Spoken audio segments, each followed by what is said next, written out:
The Miami Dolphins may be hot, but it's going to be cold when they take on the Green Bay Packers on Thanksgiving. It's a Thanksgiving preview edition of Locked On NFL. The new Locked On NFL. The madman Tyler Rowland is your double shot of NFL espresso with the Locked On local experts on every major story. Get ready. Rowland is revving up. The new Locked On NFL starts now. Locked On Podcast Network. Your team every day. Football fans, welcome in to the Locked On NFL podcast, bringing you a double dose of the NFL's biggest stories with help from our local experts that know your favorite teams like no one else. Make sure that you listen to every episode of Locked On NFL on Amazon Music. I am your host, the madman, Tyler Rowland, joined today by Locked On NFL expert Damian Parson. On today's show, it is a Thanksgiving extravaganza. We are going to preview all three of the Thanksgiving matchups, and we're going to look ahead to Black Friday, where the Chiefs take on the Raiders. Before we dive in, I do want to thank you for making Locked On NFL your first listen each and every day, and for being an everydayer here with us at the Locked On Podcast Network, where it is your team every day. Today's episode is brought to you by Prize Picks. It's also Crossover Thursday here on the Locked On Podcast Network. Make sure that you check out your team's crossover episode, and make sure that you download the Prize Picks app. Use the code Locked On NFL to win $50 instantly when you play $5. Like I said, Damian, the Dolphins may be hot, but it's going to be cold in Green Bay. And they're going to have a cold shoulder when they leave, because they're going to leave with a loss. I do not believe that they're going to be able to leave that sunny South Beach, Miami weather, go up to Green Bay, where it's going to be frigid temperatures. I think it's 28 degrees, supposed to snow if it's not already snowing. I'm expecting, and I think what we've known is that at times during Mike McDaniel's career coaching the Dolphins, his play calling has come into question. When to run the ball, when not to run the ball, how often should you lean on it? This is a game you want to lean on it, right? When's the last time we saw Miami in a cold weather game? That was Kansas City back in January. It did not go well, right? In frigid temperatures. I'm expecting Josh Jacobs, a heavy dose of Josh Jacobs, and the Green Bay Packers. Hey, listen, you're talking about Josh Jacobs, and you're hitting directly on what I wanted to get to, and we aren't the only people who think so. My guy, Peter Bukowski, and his host, Lily Zhao, talked about that Packers run game against the Dolphins on Locked On Packers. 15 missed tackles forced, according to next-gen stats by Josh Jacobs, the most by a player in the NFL this season. The 49ers had the worst game of missed tackles all season, according to next gen. So that is, I think, just an exclamation point on this idea of let's be physical. I want to talk about the Dolphins quickly here, understanding this is a short week, a short turnaround. They're playing much better football. Jalen Waddle looked like the guy that we have seen in years past. He has not been, as someone who has him on his fantasy team, has not been much of an impact player this season, but this offense has looked a lot better. Is this going to be a game where the Packers are going to have to score 30 to win, do you think? I think so. And it's, you only play who's on your schedule. It's not like the Dolphins have played the toughest of opponents, but it's the fact that they've showed out in these games. It's what you have to do, right? It's whoever's on your schedule, you're going to have to beat convincingly. And they beat a bad Patriots team, but they did it convincingly. And it seems ever since Tua Tagovailoa came back from injury, he's really been at the best. Now, Dame, I'll tell you this. I like to have a little bit of a gambling, side to these episodes here later in the week. Make sure that you check out FanDuel Sportsbook for that. But the over-under in this one is 47.5. I'm not quite as confident in that, but I do think the Green Bay Packers win. And -3.5, I'm going to take the Packers, and a big reason for that is, like they were talking about, like you were talking about, I think the Packers are going to be able to run the football on a Miami team. It's the weather. It's the nature of the teams and their physicality. I got Josh Jacobs going over 90.5 rushing and receiving yards, whether it be in the screen game, whether it be in the run game. I think that Josh Jacobs is going to be able to take advantage of a bad run defense for Miami that's bottom 5 in DVOA against the run. I do want to at least say this, though. I think the Dolphins will have some explosive plays. It's the consistency, the down-to-down consistency that I'm worried about with the Dolphins offense. And Tyreek Hill has not gotten a lot of production here lately, and he's talking on Twitter about different things, blah, blah, blah. I think this is a a game where Tyreek Hill does get off because Jair Alexander is going to be out with a PCL injury. So from a gambling perspective, I like the Packers minus 3.5. I like Josh Jacobs over 90.5 rushing and receiving yards combined. And I like the Tyreek Hill over 62.5 yards. They're going to get Tyreek Hill going, but I don't think it's going to be enough. And again, I know it's a narrative, and Tua's talking about, I like to kill narratives, and he's all edgy now this year. But I think the cold weather does matter to Tua, a guy who obviously grew up in Hawaii. Weather is always nice out there. Shout out to those fine people in the fine state of Hawaii. And then he goes to Miami. It's not like the weather's crazy in Alabama all the time. So maybe I'm just rolling with a BS narrative. But until he proves everybody wrong, it's going to continue. So that's my view. 100%. What are you seeing in there? I'm the same with you. Now I was looking up some stats, doing some research. In games where the temperature is 40 degrees or below, he's 0-4, and he's thrown 6 touchdowns to 6 interceptions. And so it's like, if you move him from the domes, you move him from the warm temperature, like it declines, right? And I think, to your point by Tyreek Hill, I think for them to get him going, it's going to have to be the quick game. It's going to be the stuff 10 yards and below. I don't think you're going to see a lot of deep shots because like Tua doesn't have the greatest arm anyway, even in warm temperatures. Now you put it in cold temperatures, the football is typically heavier. It's harder to throw, harder to get a grip on, to start trying to deliver strikes down the field. So I think that the Packers are, even with the missing pieces in their secondary, I think with the run game, they're going to be able to put up, points, control the pace of the game, take that NASCAR, like full track team that is the Miami Dolphins, and limit their possessions, right? Limit their possessions, control the game, and the time of possession. And I think the main thing for me is, Mike McDaniel, are you going to get the run game going early? If you can do that, get the play action game, get the RPO game going, get some 5-yard glance routes and stuff like that. Yes, I think that if you can do that and start matriculating your way down the field, dinking and dunking your way down the field, you feel good about it. But I'm still taking the Packers at home. I just think that weather, it's not a listen, I love Tua. It's not a BS narrative. Like, it's giving you trouble since you've gotten into the league, because it's not, hey, we're at Alabama, we just played in the Southeastern Conference and we play Southern teams. No, you got to travel. And when you travel to these cold weather teams on the road, it's giving you some trouble in your career. You don't have a win in those type of temperatures below 40 degrees. It's supposed to be like 28. Let's see if you can do it, but I'm picking the Packers in this one, Tyler.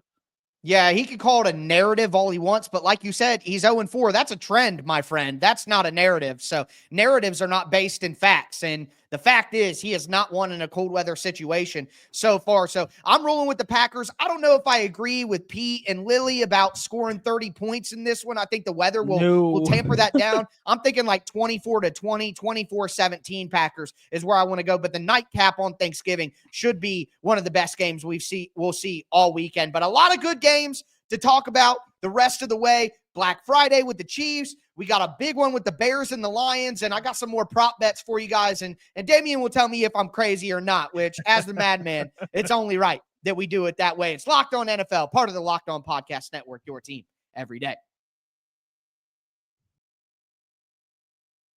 Football fans, today's edition of Locked On NFL is brought to you by FanDuel. I'm giving you guys all my best bets for Thanksgiving and all the matchups, prop bets, winners, all of that. You got to take that information and either roll with me or fade me over at FanDuel, America's #1 sportsbook, because right now, new customers can bet $5 and get $150 in bonus bets if you win. The FanDuel Sportsbook app gives you everything you need to place live bets on the NFL all in one place. So when you get a hunch in the middle of a game, you can check out the latest stats, you can view live play-by-play, and so much more on the same page where you place your bets.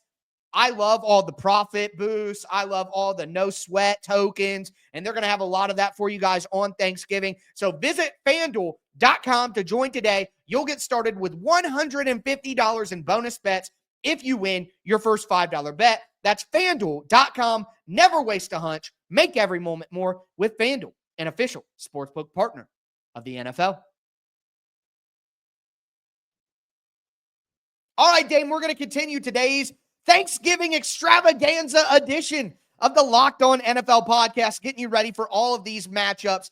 And the second best game of the day for me is the Detroit Lions and the Chicago Bears. Looking at that matchup, and Caleb Williams is playing some good football lately, but the Detroit Lions are the hottest team in football. My guy, Matt Derry and Lauren Cox on Crossover Thursday discussed this matchup. Offensively, it's about having those answers for Caleb Williams. And if the Lions are going to blitz a little bit because they've been aggressive at times this year, give them quick options to get rid of the ball, take the checkdowns when they're there, but then sometimes you need to block them up and load up for a shot play and let Caleb be that playmaker. He made some really, really difficult throws last week in the pocket and on the run that kept this offense in the game and made an 11-point comeback in the final 2 minutes. Like he can do it if you give him the opportunity to do so. And then defensively, they got to be able to get after Jared Goff a little bit and make him uncomfortable, because too often with Sam Darnold last week, he was able to just sit in the pocket. And if you give Goff all kinds of time in that pocket, he's just going to pick you apart up and down the field. So the Bears, they need to get more creative up front and show some different pressures.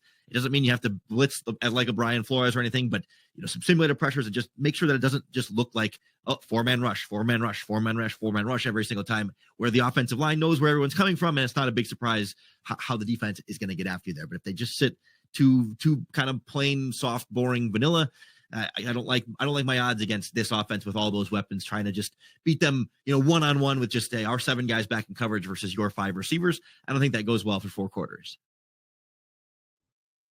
Look, Dame, I may be crazy here, and they do call me the madman, but in this one, I like the Bears plus 9.5. The Bears have kept it close recently. With the Packers, they lost by 3. The Vikings, they take it to overtime and lose by 3. I know that the Lions are going to win this game. If you want a winner, the Lions are going to win the game. But I think the Bears, with a backdoor cover at the end, I think they're going to be down by 13 or 14 points. And then Caleb Williams is going to get a late score to make this a cover. 9.5 points is just too many points. And not only that, but the over-under in this game is 48.5. We talked about the weather with the Packers game. In the Dome in Detroit, ain't going to be a weather problem. I think both these teams score points. I think the Lions go over 30. I think the Bears go over 20 and cover the 9.5. That's how I'm seeing that. And I think Caleb Williams is going to have to play make in this game. I think he's going to have to use his legs. The over-under for rushing yards for Caleb Williams is 31.5. I'm going to take the over on that. And on the flip side, I'm going to take a Jameson Williams touchdown, anytime scorer, plus 230. I think the Lions, the Bears have slower safeties. Brisker has been out for most of the year. Kevin Byard, who is my favorite Tennessee Titan of all time. I love Kevin Byard, man. But KB's in his 30s. He was never the fastest guy on the football field. I think J-Mo Williams is going to have a burner day. I think he's going to catch a long touchdown pass. So that's what I'm seeing from this game. What are your kind of thoughts? Man, I'm picking the Lions. They're at home. Like, they are the most dangerous team in football right now. They're like teams that play just complimentary football all game. It's hard. They're so well coached. Their defense is playing well, offense is playing well, special teams, everything, right? But I do think that I'm going to call this as a 1-score game. I think this is going to be under 7 points, probably a 3-point victory for the Lions, even though they're at home. I'm going to tell you why. Going back to last week in that game on the road against the Colts, some things went their way, right? Anthony Richardson put some passes right on the number for some of their tight ends, drops a touchdown for a drop, things that just did not go the Colts' way. The ball did not bounce in their favor. I think the way Thomas Brown is calling plays, getting the deep ball going, getting Caleb comfortable where Shane Waldron couldn't, I think, and didn't. I think now with Caleb, he looks a lot more confident than he did early in the season, which is natural, right? A rookie quarterback. Getting used to the speed of the game, everything is like that. Thomas Brown gets, getting the run game going, get that play action pass going as well, the RPO game. And now Caleb, now that the game is starting to slow down, you see the natural playmaker come out of him, where that feel in the pocket, like, okay, if your rushers get past him, this is one of those guys.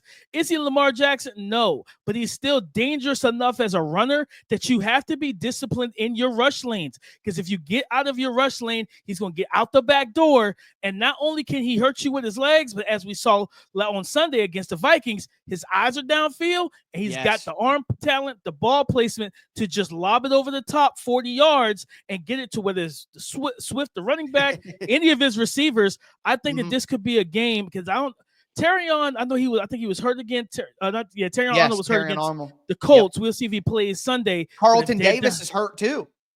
So that secondary's a little banged up. I think this could be a big passing game for Caleb Williams, and not again the guys that go into overtime, but just within the 4 quarters. I'm still taking the Lions, but I'm taking them by 3.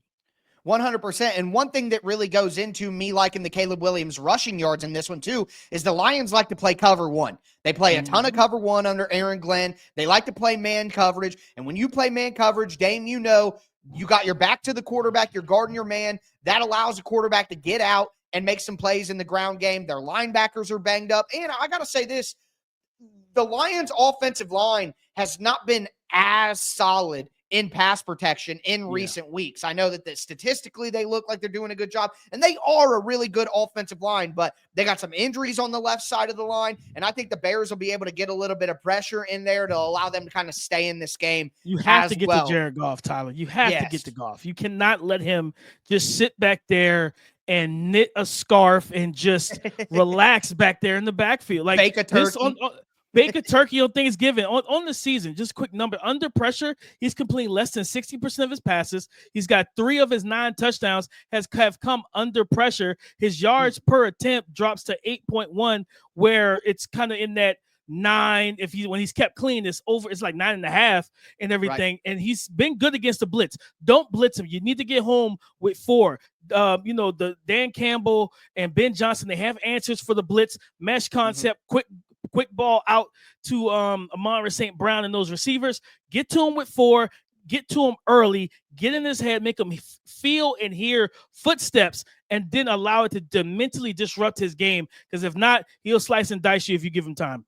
Yeah, Goff's one of the best quarterbacks in the league when he's comfortable. You know what I mean? He's one of those guys that doesn't do as well when things are uncomfortable, but he's nails when he is. Do want to move to the other afternoon game here, the Thanksgiving nap game is what I'll call it, between the Dallas Cowboys and the New York Giants. Look, quickly in this one, the Giants are just in turmoil.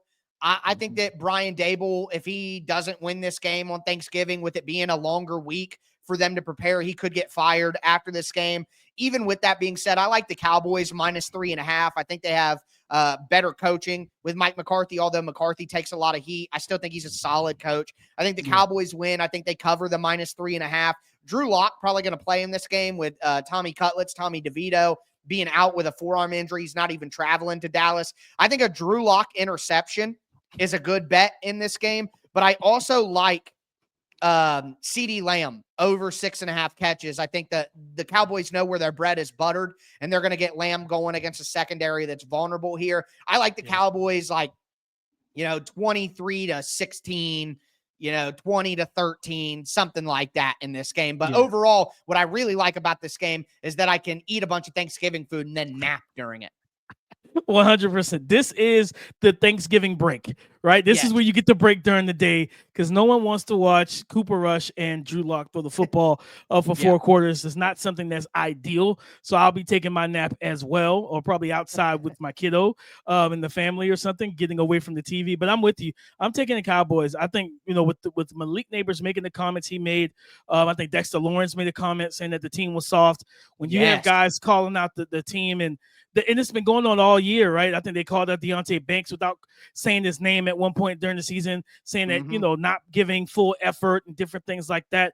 Yeah, right now, unfortunately, I think Brian Daboll is a darn good coach that got handicapped with a quarterback that he should not have gotten handicapped with, where most coaches can pick their guy. Joe Schoen said, let me go ahead and pay Daniel Jones and not pay Saquon, and we've seen how that has worked out. So I'm with you. Once this game is over, depending on how bad they lose, this could be the Black Friday. Is it typically after? Black Monday is like the day after. Yeah. But hey, it could be Black Friday for more reasons than one. Yeah, 100%. But funny that you mentioned Daniel Jones, because Daniel Jones finally picked a new football team on Wednesday. We're going to talk about that and hit that Black Friday game. Professional segue right there from my guy Damian Parson, no doubt about it. But it's Locked On NFL, part of the Locked On Podcast Network, your team every day. Today's episode is brought to you by Game Time. Look, Game Time is the best place to buy tickets, period. And you want to get some early Christmas gifts, buying some tickets for the loved ones in your life. That is a great idea. And the best place to buy them, of course, is Game Time, because they have the best features in the industry. And they have a new feature that makes Game Time even better. It's called Game Time Picks. It makes getting tickets to see your favorite teams play live even easier. Game Time Picks filters out the fluff to show you only incredible deals on great seats, so you don't have to waste time searching through thousands of tickets. I bought football, basketball, baseball, concert tickets on Game Time. Again, they have Game Time Picks, but they also have a panoramic view from your seat, so you know what you're going to be looking at when you sit down. You also can get all-in prices by just toggling on the feature in the app, so the price that you see for your tickets is the price you actually pay for your tickets. Take the guesswork out of buying tickets with Game Time. Download the Game Time app, create an account, use the code LOCKEDONNFL for $20 off your first purchase. Terms apply. Again, create an account, redeem the code LOCKEDONNFL for $20 off. Download Game Time today. What time is it? It's game time. All right, Dame, we're going to cap off today's Thanksgiving extravaganza edition of the Locked On NFL podcast. Thank you for making Locked On NFL your first listen. Make sure that you get subscribed, stay subscribed, and also make sure that you check out the afternoon edition of Locked On NFL and step into the barbershop with my guy, Tony Wiggins, the OG himself, one of my absolute favorites here at the network and one of my division pals. Got to show love to Tony anytime that I can. But we talked about the 3 Thanksgiving games, the Dolphins and the Packers, the Lions and the Bears, the Cowboys and the Giants. But now do want to hit on this Black Friday game, and Daniel Jones has gone to the Minnesota Vikings. But we'll start with the football game, and the Kansas City Chiefs are in a great spot to get a big win, because not only are the Raiders banged up, but they're just not very good. And my guys over at Locked On Chiefs talked about that. Is there anything that the Chiefs have to pay specific attention to with all this drama going on in Vegas? I mean, just make sure, I guess, Brock Bowers doesn't go off for 250 yards. I mean, I don't know. The Raiders are a bad team. I mean, and obviously injuries have not helped them. I mean, but I think that by and large, everybody in Las Vegas has waved the white flag. I mean, I'd almost be surprised if the Raiders win another game. I mean, they did, put up a little bit of fight with the Broncos on Sunday before Denver kind of put them away pretty easily at the end. But no, I mean, this team's a mess. I mean, the quarterback injuries have already obviously piled up. They've had to go back and forth there. And, and injuries weren't even the only part of it. I mean, part of it's just been bad play. O'Connell didn't really just claim the job outright. I mean, he was already at risk of losing the job to Gardner Minshew because of his play.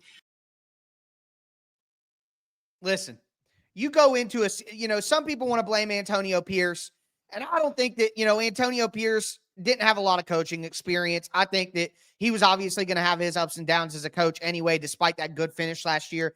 But if you go into a football season with Aiden O'Connell and Gardner Minshew battling each other for a quarterback spot, you are setting everybody up for failure. So to pretend like this season wasn't about tanking for a quarterback, to me, it's just asinine. Like, you knew what you were signing up for. It doesn't make any sense. It's like pulling a bowl of cereal when you know that you don't have milk in the fridge and then being salty that the bowl of cereal isn't as good. Like, we knew what we were getting into here. Now, with that being said, Kansas City ain't playing their best football. No. And I know that it may be crazy, but I like the Raiders plus 12.5. The Chiefs aren't playing good enough football to beat anybody by more than 12.5 points. So, of course, the Chiefs are going to win, but I'm going to get wild here, and I'm going to say that the Raiders cover the 12.5. I'm actually not mad at that at all, Tyler, simply for the fact of the Chiefs offense have put up per game 24.5 points per game. They allow 19.8. That's a 4.7 per game difference. So no, they're not. Their offense has not been. They've had the injuries. Isaiah Pacheco at the running back. Rasheed Rice being out. Hollywood Brown being out. Marquise Brown and everything. But man, and I think Pacheco might be back this week, right? Maybe. With Kareem Hunt. So you might see a kind of double dose, 2-headed monster run game. But the defense has really helped that offense out a lot when Mahomes is throwing the ball to the other team and turn the ball over. The defense is able to kind of pull them and keep them at bay and not give up. Like, if the defense was this was a bad defense and they're giving up 32 points a game, yeah, their record could look a little different. But in this game, I think they said in the clip, you got to stop Brock Bowers, right? That's the guy you Yes. got to stop on this offense right now. Mhm. There's no Devontae Adams. He's over there in New York with his pal Aaron Rodgers, and it's not even better than what he was dealing with in Las Vegas, right? So it's just as bad from a winning standpoint, wins and loss standpoint. They got to stop Brock Bowers. He is a dynamic run after the catch threat that is not the greatest run blocker. He's more of that flex tight end in the slot, out wide, create mismatches, that coverage indicator pre-snap. You got to get your best guys on him and make sure, whether it's Trent McDuffie, whether it's Reed, the safety, you got to find a way. Because last week against Carolina, because they did have some guys out, Bryce Young looked like a franchise quarterback against him, right? He was dotting every I, crossing every T. and they have to find a way to get back there to the quarterback against the Raiders. They don't even run the ball great. I think Alexander Madison is their leading rusher. He has less than 400 yards on the season. So play your brand of football. Force them to run the ball, stop the pass, get out of there with a win. Well, I think one of the big things is the Carolina Panthers were one of the worst pass rush teams in the NFL coming into that game against the against the Kansas City Chiefs, and they had like 5 sacks on Patrick Mahomes. That offensive line of the Chiefs is not playing their best football, and their offensive tackles, whether it be Jawan Taylor or the other side, the left tackle spot, where I'm really concerned with, whether it be Kingsley Suamatai, the rookie, whether it be Wanya Morris, whether they put DJ Humphries in there, who they just signed. It doesn't matter to me. Max Crosby should have a good day, and if you put pressure on Mahomes this year, he's going to turn over the ball. So I think the Chiefs win, but again, a lot of those factors. Max off the left side. Rush him off the left side all game. Get him that matchup. And if he can get pressure on Patrick Mahomes, then Mahomes is probably going to turn it over a couple of times based on what we've seen this year. And then the Raiders will be able to keep it close. I will say this, with Brock Bowers being in the game, I don't know with Aiden O'Connell if I trust any kind of props with Brock Bowers, because I just don't know what I'm going to get. But I think this is a game where Travis Kelce has a good game against the second-level defenders of the Raiders. And it's kind of one of those, Brock Bowers, you're next, but I'm still him right now. So I like the Travis Kelce 51.5 over on receiving yards. Want to talk about, let me recap. Money line, I like Packers, Lions, Cowboys, Chiefs. If you want an upset pick, go with the Dolphins, I guess. Spread, I like Packers, Bears, Cowboys, Raiders. And my props in these matchups, Tyreek Hill over 62.5 receiving, Josh Jacobs over 90.5 total yards, Drew Lock interception, CeeDee Lamb 6.5 over on catches, Caleb Williams over 31.5 rushing yards, Jamison Williams anytime touchdown, and Travis Kelce over 51.5 receiving yards. For Daniel Jones, he picked the Minnesota Vikings. Do you like that fit? I do. I think Kevin O'Connell he's one of my favorite coaches. He's a great coach. He's a player's coach. He understands how to, you got to be able to direct your message to your audience. And he knows how to do that, right? And I think Daniel Jones being able to be in this position where it's no pressure for him, he can just sit back, be a fly on the wall, listen, learn from Kevin O'Connell, watch how he's coaching up Sam Darnold. He might re-up his contract and come back there as Sam Darnold goes and gets a starting gig. J.J. McCarthy going to be ready? Sam Darnold probably gets a deal to start somewhere else. And now you're Daniel Jones, and you maybe start the beginning of the season. You're still getting that coaching in the off season. So that does make sense there. I think it's a good fit for him. I think it's a good fit for him. No pressure. Just sit back, learn. If you have to step into a game, they know that they have your legs. You have the physical ability to make plays, throwing the ball. And again, he's a player that needs to be confident. And Kevin O'Connell is a great coach to instill that. Yeah, I keep calling Minnesota a halfway house for bust quarterbacks. Anthony Richardson, get ready. You'll be a Viking in a couple of years. But relax.